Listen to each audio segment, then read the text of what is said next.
बच्चों, आज हम आपको अध उपसर्ग लगाकर शब्द बनाना सिखाएंगे।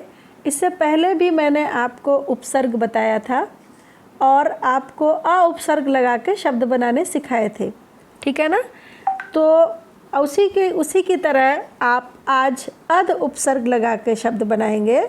सबसे पहले जो शब्द आप बनाएंगे, आपका पाठ जो आपने नन्हा फनकार पढ़ा है, उसमें आपने पढ़ा था कि केशव जो है वो घंटियाँ जो है बना रहा होता है और उसके सामने कुछ अध बनी घंटियाँ बनी हुई रखी होती हैं, ठीक है ना।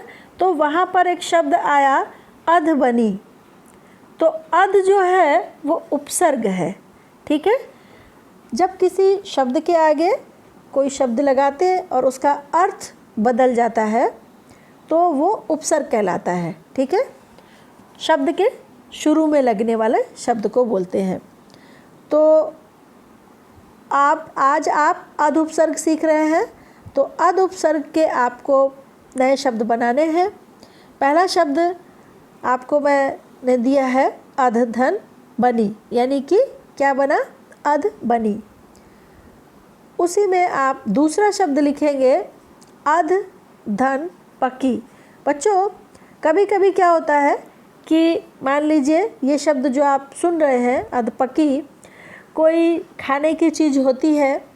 जैसे मान लीजिए रोटी है, रोटी गैस पे हम बना रहे हैं और गैस ख़त्म हो गई और रोटी पूरी नहीं पकी, तो हम उस रोटी को क्या बोलेंगे, अध पकी, ठीक है ना, अध पकी। तो उसी प्रकार का ये शब्द है अध धन पकी।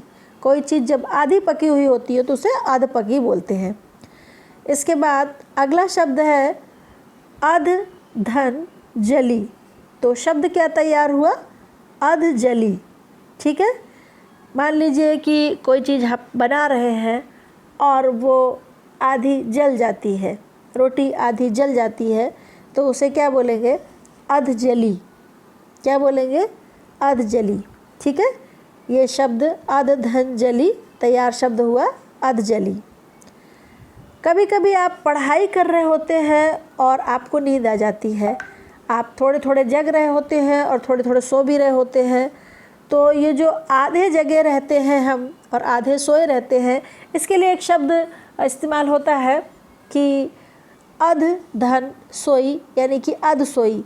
मैं अध सोई सी थी, ऐसे बोलते हैं, ठीक है। तो शब्द आपका आज का जो उपसर्ग लगा के अध उपसर्ग लगा के बना, वो बना अध सोई, ठीक है। अध धन सोई और तैयार शब्द हुआ अध सोई। इसी में आगे आप एक शब्द और लिखेंगे अध धन खिली।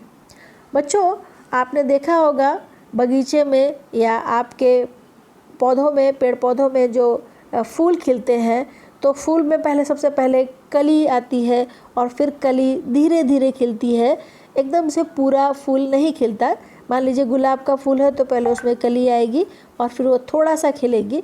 तो जो आधी खिली हुई कली होती है उसको हम बोलते हैं अध खिली। तो अध उपसर्ग है और अध धन खिली यानी कि अध खिली, ठीक है ना।